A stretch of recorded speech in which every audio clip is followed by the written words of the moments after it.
Yes, good afternoon mga idol. Dito na tayo ngayon sa Subic Bay. So, ito yung isa sa mga pinagmamalaki rin dito sa Olongapo mga idol.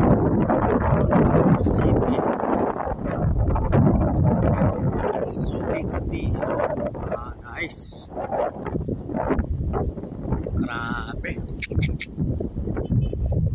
Ang ganda. Subic Bay.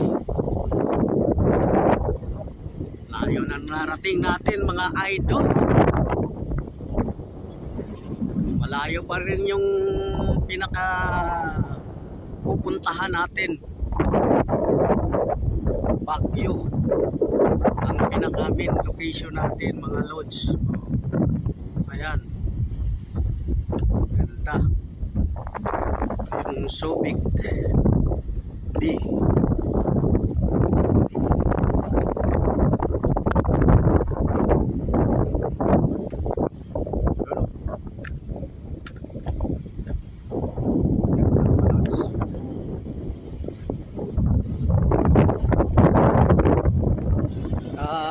Hindi naman gaano white sand dito ang buhangin nila, parang may